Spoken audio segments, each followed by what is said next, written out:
हमसे social media के जरिए भी और जहां जहां मैं जा रहा हूं एक बहुत स्पेसिफिक क्वेश्चन ये लोग पूछ रहे हैं कि क्या, चाहे वो मुगल काल में हो या बाबर एरा या औरंगजेब का टाइम में, क्या उनको अधिकार था कि जो भारत में आए थे और वो भारत की जमीन लेके किसी को दे सकते थे? अगर इसको इस्लाम के नजरिए से देखें तो क्या जायज है ये या नाजायज है? देखिए, दो तरीके से इसको देख सकते हैं। एक तो आप आक्रमणकारी हैं, आपने कब्जा कर लिया, आप शासन में आ गए, सत्ता आपके हाथ में है, आप जो चाहे करेंगे, तलवार के आपकी दम पे। फौज है तलवार के दम पे, फौज के दम पे कोई पूछने वाला नहीं है।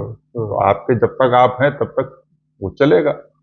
मगर कुरान के हिसाब से, इस्लाम के हिसाब से अगर आप देखेंगे तो आप अपनी संपत्ति पे कर सकते हैं। आप बाहर से आए आक्रमण करके और दूसरे देश की जमीन पे कब्जा कर लिए, उस पे आप ठीक है, उसका इस्तेमाल जो चाहे करिए तब तक, मगर वक्फ नहीं हो सकता उसका, क्योंकि आपने जायज आपने तरीके कोई से नहीं लिया। खरीदा नहीं है उसको, आपने परिश्रम से अर्जित नहीं किया है और किसी ने आपको डोनेट भी नहीं किया। डोनेट नहीं किया। डोनेट नहीं किया। तो मतलब ये जो आए थे यहाँ पे, वो अगर मंगोल से आए, जहां से आए, वो अपने गांव में अपने क्षेत्र में जो उनको वक्फ करना है करे, लेकिन भारत की जमीन को वक्फ नहीं कर आप सकते थे। वक्त क्या कर देंगे? आप करने को करते, जो चाहे नाम देते रहिए उसको, ग्रांट कर दिया आपने उसको, ग्रांट कहिए, वक्त कहिए, जो चाहे कहिए, मगर कुरान इस्लाम के हिसाब से वो वक्त नहीं हो सकता। एक तो ये हो गया सर जो बाहर से आए। दूसरा, जो नवाब यहीं के थे और बाद में उनको कुछ जमींदारी दे दी गई, 20 गांव, 50 गांव, 30 गांव, ऐसे जगह जगह दी गई, उनको क्या अधिकार था वक्फ करने वो का? तो खुद ही अपना ग्रांट पर है या उनके नुमाइंदे हैं। जैसे बंगाल का गवर्नर जो है वो बादशाह का नुमाइंदा है, नुमाइंदा है, ठीक है। तो जो भी काम कर रहा है बादशाह के नाम पे कर रहा है, बादशाह के नाम पे कर रहा है। और जो नवाब जिसको ग्रांट मिली है, क्योंकि उस जमाने में था क्या कि जो मुगल लोग थे वो तमाम नवाब ही पैदा करते थे और तमाम ऐसे मनसबदार पैदा करते थे जो कि जंग के समय पर अपनी फौज को उनको सुपुर्द करते थे, तब तक अपने रखते थे वो। तो इसका मतलब ये हुआ है सर कि दो कंडीशन हो गई। एक तो अपनी पुश्तैनी जमीन हो या अपनी कमाई कमाई हुई जमीन हो। दूसरा, वो जमीन जायज तरीके से कमाई हो, मतलब किसी को किडनैप करके अपने नाम पे रजिस्ट्री जमीन करा लिया तो वो भी वक्फ नहीं कर सकते। जायज तरीके से, नाजायज तरीके से नहीं, किसी का मर्डर करके, किसी की हत्या करके या तलवार के दम पे छीन लिया, छीन के फिर कह रहे हैं हम तो वक्त कर रहे हैं, वो नहीं हो सकता। तो एक तरीके से फिर ये जो सिस्टम चल रहा है, जिसको लोग बार बार चिल्ला रहे हैं, जेपीसी में देखा मैं बहुत सारी आवाजें उठ रही हैं, इसका मतलब ये फिर तो ये जो पूरा प्रोसेस है, अब ये अन कुरानिक है और अन इस्लामिक हो गया फिर तो पूरा। अन इस्लामिक है, अन कुरानिक है और अनैतिक है, अनजस्ट है, इमोरल है, अनजस्ट है, अनजस्ट है। आप का संविधान कहता है justice, social, economic and political preamble में। हाँ। भारत का संविधान कहता है, ठीक बात है। इक्वालिटी, इक्वालिटी, हाँ। लिबर्टी, फ्रेटर्निटी की बात करता है। हाँ।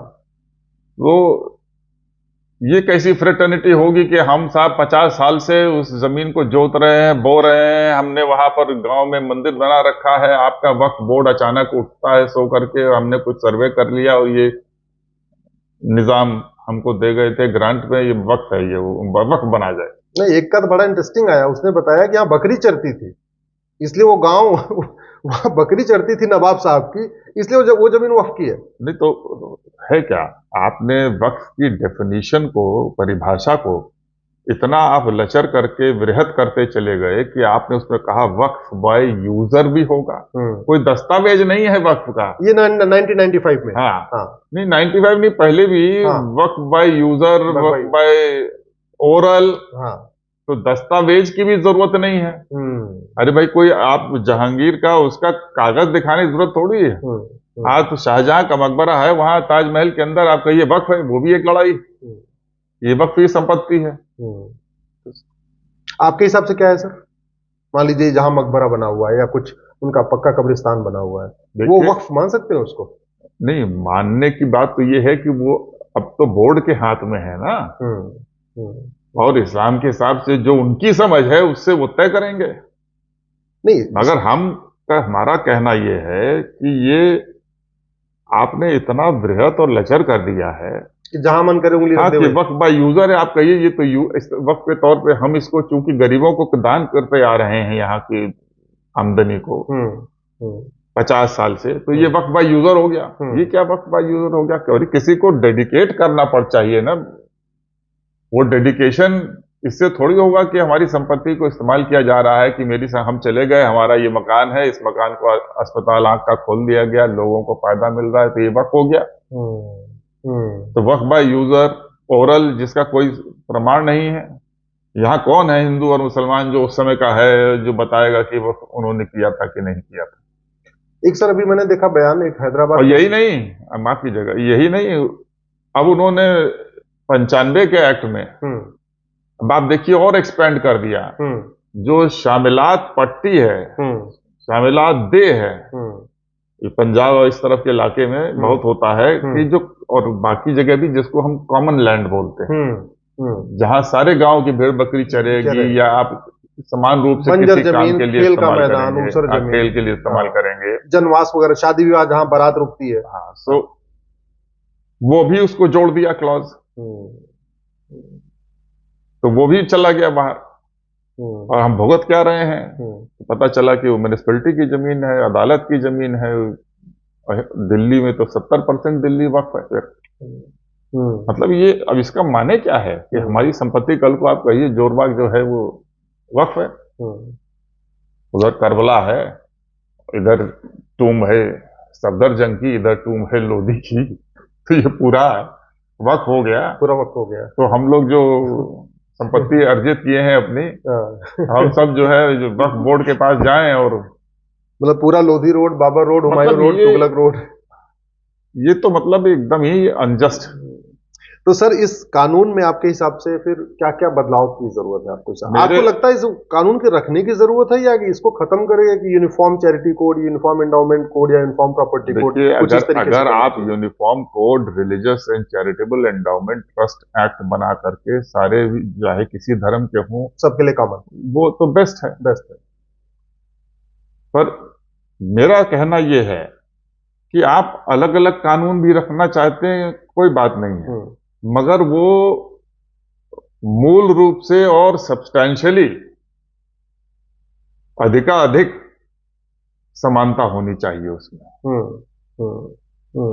इस प्रकार की एक धर्म या पंथ के जो वक्फ हैं, उनको ट्रस्ट हैं, उनको तो इस प्रकार से मान्यता है, और दूसरी तरफ जो तमाम तमिलनाडु और कर्नाटका ने हिंदू एंडाउमेंट एक्ट बना रखे हैं, उसमें टेम्पल में करे क्या है, सब कलेक्टर, कमिश्नर, डिप्टी कमिश्नर और सब है, वही अर्चका बनाएंगे, और यानी जरा देखिए दोनों का, ये आर्टिकल 14 है, ये इक्वालिटी है, फ्रेटर्निटी है, ये एक तरफ तो मतलब आप जहां उंगली रख दें तो वक्फ है, लेकिन उनकी मजहब के आधार पर बनाएंगे सर, तो जो मेरे मन में एक सवाल है, फिर तो हिंदू के लिए हिंदू बोर्ड, हिंदू ट्रिब्यूनल होना चाहिए, जैन के लिए जैन बोर्ड, जैन ट्रिब्यूनल होना चाहिए, बहाई के लिए बहाई बोर्ड, बहाई ट्रिब्यूनल, फिर तो सिख के लिए अपना बोर्ड ट्रिब्यूनल, जैन बौद्ध के लिए अपना बोर्ड ट्रिब्यूनल। ठीक बात है, कितने बोर्ड कितने ट्रिब्यूनल बने? आपकी बात ठीक है, कितने बोर्ड बनाएंगे ये तो एक व्यवहारिक बात है ना। तो मैंने कहा कि एक बने, सबसे यूनिफॉर्म बने, यूनिफॉर्म चैरिटी कोड एक हो, सबके लिए सबसे बेहतर है। पर आप अलग भी बना रहे हैं तो कानून एक से होने चाहिए, कानून एक स्तर पे होने चाहिए। ये नहीं है कि हिंदुओं का ये है कि जहां पूरे तौर से जकड़े हुए हैं, और यहाँ जो पूरी आजादी दे रखी, यहाँ तक कि जहां उंगली रख दे वो हमें, ये तो एकदम असमानता है, डिस्क्रिमिनेशन है, आर्टिकल 14 का क्लियर वायलेशन है इसमें, और धर्म के आधार पर वायलेशन है ये। मगर सबसे बड़ी चीज है कि ये जो आप बिल बना रखा है, जेपीसी के सामने है, ये सब संशोधन प्रक्रियात्मक है, प्रोसीजरल है। रेवेन्यू तय करेगा और वो तय करेंगे और सिविल कोर्ट करेगी, ये तो फोरम की बात है केवल।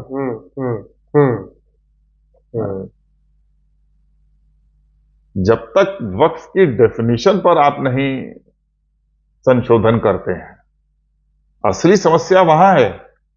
ये जो ग्रांट आपने रखा हुआ है वहां पर, जो बादशाहों की, आज कोई हम हैं, हमने ग्रांट कर दी, वो ठीक है, मगर जो मुगल बादशाह थे, जो सल्तनत के बादशाह थे, नवाब थे, और जो नवाब हैं, निजाम हैं, इनकी जमीन, या जो मुगलों के गवर्नर थे, इन लोगों ने जो ग्रांट दिए हैं वो सॉवरेन ग्रांट है, और उनको एक प्राविधान इस एक्ट में होना चाहिए, बिल में, कि ये सब रद्द है।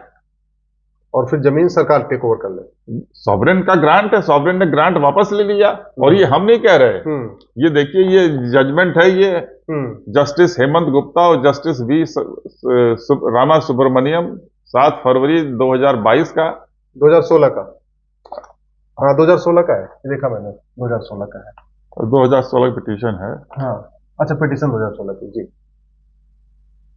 Judgement civil appeal 10,770 of 2016, state of Andhra versus AP state waqf board, जिसपे उन्होंने कहा कि सॉवरेन जो है, जो आज का सॉवरेन है यानी पार्लियामेंट, और वो उसको पुराने ग्रांट को खत्म कर सकती है। सॉवरेन ने दिया था तत्कालीन, और आज के सॉवरेन ने खत्म कर दिया। वो कह रहे हैं the sovereign who had the right to give jagir village for service had a right to take away that right as well, therefore the abolition of jagir by the regulation was absolute. उन्होंने कानून को कहा ठीक है, तो ये काम हो सकता है, हम क्यों कर रहे हैं? भाई हम सड़कों के नाम बदलना चाहते हैं, औरंगजेब का, अकबर का, सबका क्या फायदा? जो असली चीज तो ये है जो उनके नाम पर यहाँ चली जा रही है, जिसको कि वक्त का कवर दे दिया गया है, उसको समाप्त करिए।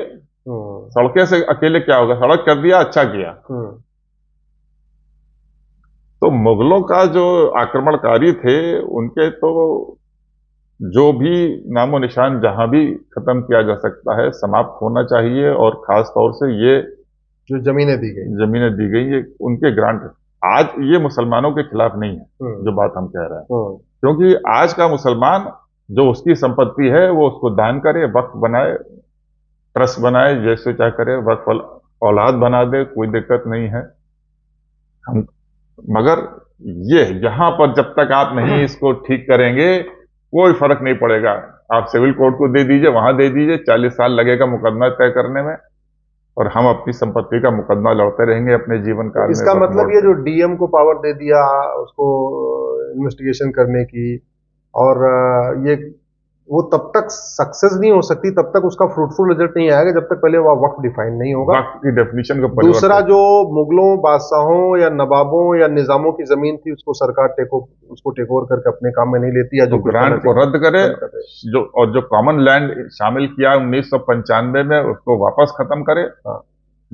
एक सवाल सर ये बनता है कि भारत में है तो ट्रिब्यूनल बहुत सारे, लेकिन मजहब के आधार पर एक ही ट्रिब्यूनल है। भाई आपका जीएसटी ट्रिब्यूनल है, एनजीटी है, आपका इनकम टैक्स, वो तो ठीक है, वो सिविल कोर्ट को दे रहे हैं, अच्छा कर रहे हैं, कोई दिक्कत नहीं है। अच्छा ठीक है। भाई अगर कॉमन एक्ट सरकार बनाती है इसका रिलीजियस एंड चैरिटेबल का जी, तो कॉमन ट्राइब्यूनल हो जाएगी। और नहीं भी आप कर रहे हैं तो आपने सिविल कोर्ट को कर दिया, ठीक है, पर उससे होगा क्या? वो उंगलियां रखते रहेंगे और हम लड़ते रहेंगे कि साहब ये वक्त नहीं है, बोझा हमारे ऊपर दिखाने का कि ये वक्त नहीं है। चलिए सर, इसकी लड़ाई हम लोग तो कोर्ट में लड़ी रहे, आशा करते हैं कि पार्लियामेंट में जेपी से कुछ अच्छा निकलेगा। तो कुल मिला के सर का ये कहना है, ये वर्तमान जो व्यवस्था है अनकॉन्स्टिट्यूशनल है, अन इस्लामिक है, अन कुरानिक है।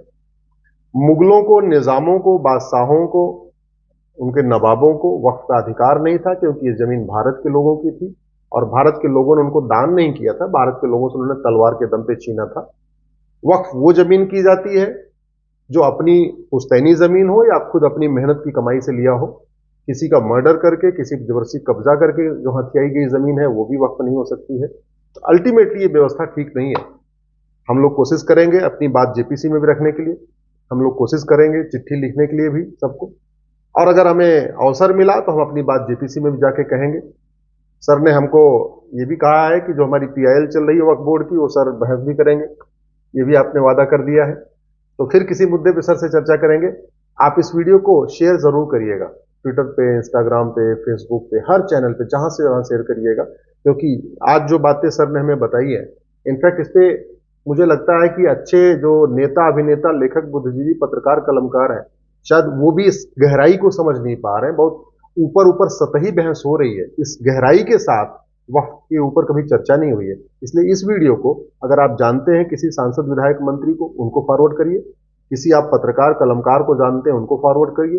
जहां के अगर आप किसी माननीय जज साहब को जानते हैं, इस वीडियो को उनको जरूर फॉरवर्ड करिएगा। सब लोग एक बार देखें, सुने, और फिर जो आगे होगा फैसला होगा। बहुत बहुत धन्यवाद, बहुत बहुत आभार सर, आपने इतना अवसर दिया, आपका मैंने बहुमूल्य समय लिया, बहुत बहुत आभार।